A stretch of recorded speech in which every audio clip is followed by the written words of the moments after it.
Hey everybody, thanks for joining us. We've got understanding required minimum distributions this month. We're going to talk about this in a few different phases. But the reality is November, December, this is when everybody's clamoring, trying to figure out where to take their required minimum distribution. So let's talk about it. Let's go through the basics of it in this first of the series. First thing to know, what accounts are subject to required minimum distributions? Well, IRAs. Individual retirement accounts. That includes everything that you've ever saved without paying taxes. Okay, so that's your 401k, 403b, 457. If you're self-employed, you got SEP IRAs, simple plans, Keogh, solo 401ks. We even include pensions under this. Okay, if you have a company-sponsored pension program and they offer you a cash buyout, you can roll that cash into an IRA and you will be subject to required distributions. But that's also why they're going to force you to make that choice before 70 usually. Okay, some of the profit-sharing plans that are out there are pre-tax profit plans. If you haven't paid taxes on that money, you will have to have required minimum distributions. And then the weirdest one of all, Roth 401ks. Wait a second, there's no required distributions on Roth.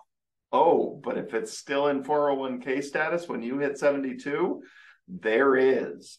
So if you're lucky enough to have a Roth 401k, once you retire, you need to roll it out to a Roth IRA, and then you will not be subject to required distributions. These work-based plans do not want your money after you retire. You need to roll it over to a Roth IRA and then no required distributions. But if you happen to leave it there, you can be forced to take money out every single year. So don't do that. Avoid it, all right? Now, let's talk about the distribution phases. If you're under 59 and a half, you have to have an exception to take money out of these accounts, okay?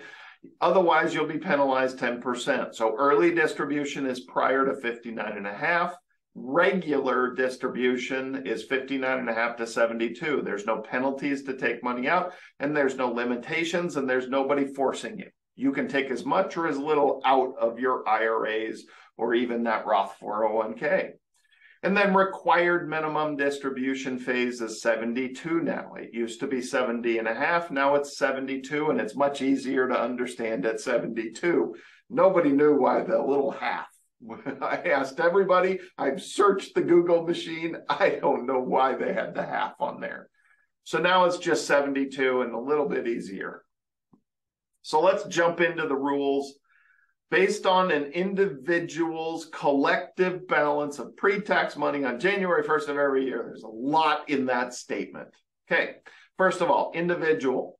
Every IRA account you have ever created, whether it's a Roth IRA, whether it's a simple solo 401k, whether it's 403b, 457, all those plans that allow you to save money with tax advantages, every single one of them has your Social Security attached to it.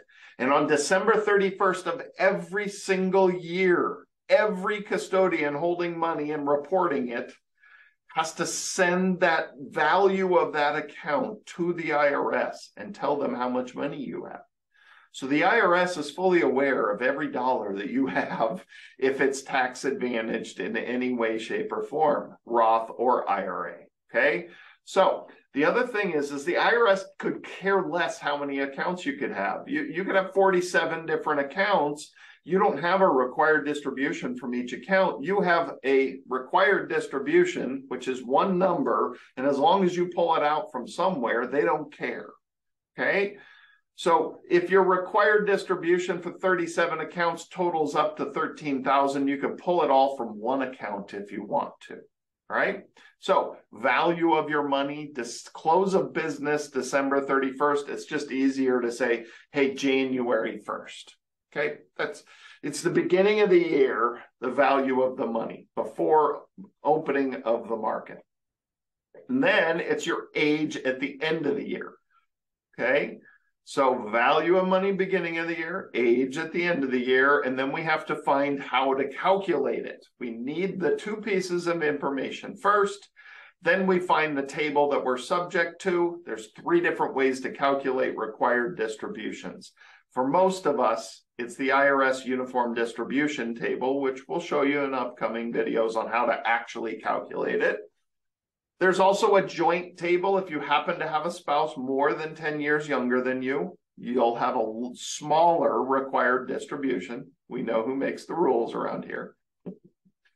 And then if you inherit this from a non-spouse from past 2019, so 2020 was the first year that we had to create these new rules for a 10-year distribution.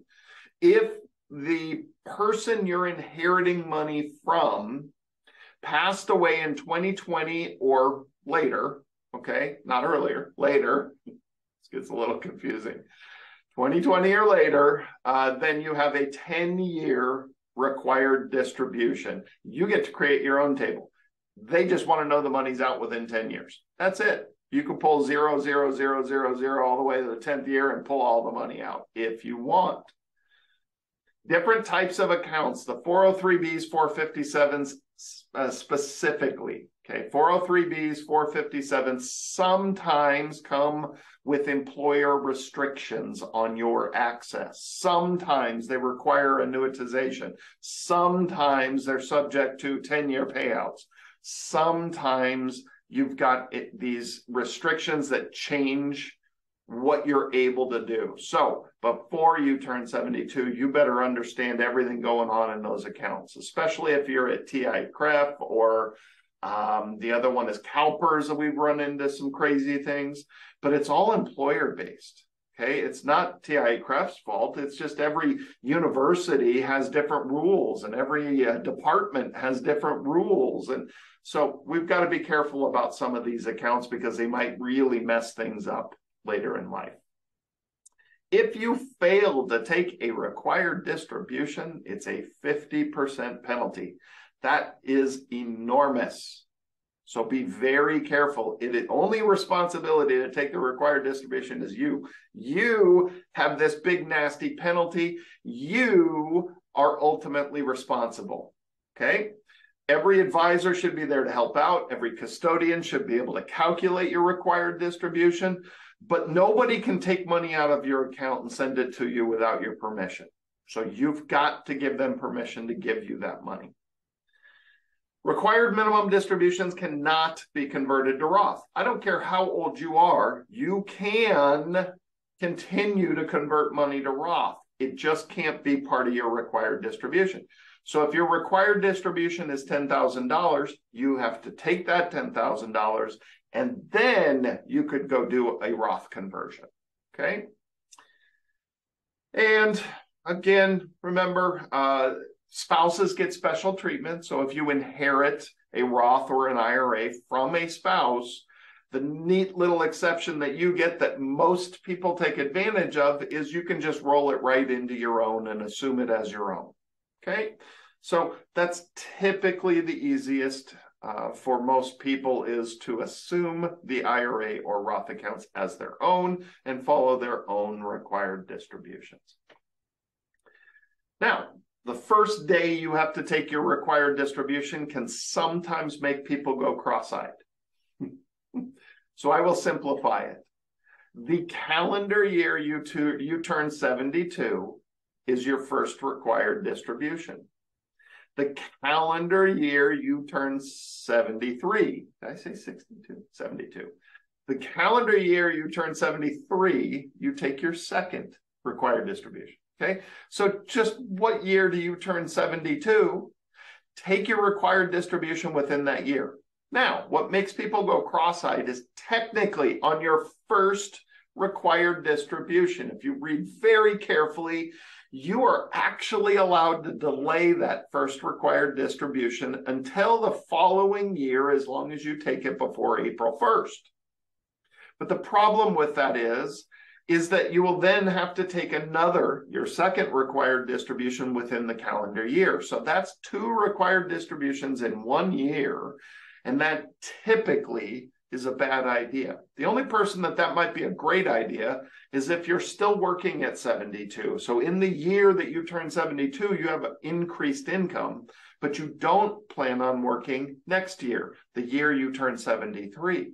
And so your income will be less, and taking 2 required distributions in next year is better than taking 1 this year, right? Okay, so hopefully we understand for 99% of us, the year you turn 72, within that calendar year, you have to take your first required distribution. If you don't want to take required distributions, which is a lot of people, if you don't like that you have to take a required distribution, I have a way out. It's a 4-letter word, and it's called work. Go back to work. If you are still working at 72 and beyond, all the money that is in the work-based plan, the 401k, as long as you don't own the company, you can't even own 5% of the company, okay? If you own 4%, you'll get through just fine. But if you own 5%, you're going to be in trouble. You have to take a required distribution if you're the owner of the company. But if you go back to work and that workplace has a 401k and you move all your IRA money into that 401k, as long as you keep working, you do not have to take a required minimum distribution. The day you retire, that is your first year of required distributions, okay? If you inherit an IRA, or a Roth account for that matter, you are subject to the new 10-year rule, okay? So there's no first date. There's no beginning date. You have 10 years, get the money out. Period. And that's painful for IRA. That's wonderful for Roth. You can just let the Roth sit in there for 10 years and grow, grow, grow. And at the end of 10 years, you pull it all out completely tax-free. So it's a great opportunity for Roth. All right. All right. So this is the first of the series. We kind of went through the basics, through the rules. Next week, I'm going to talk about how to actually calculate that required minimum distribution. So hopefully this helps. I'm sure we've got a report below on required minimum distributions. Click on it, get your free report. Keep coming back for more. Again, next week, I'll make sure we get part 2 of this and talk about how to actually calculate that required distribution. See you soon. Thanks again.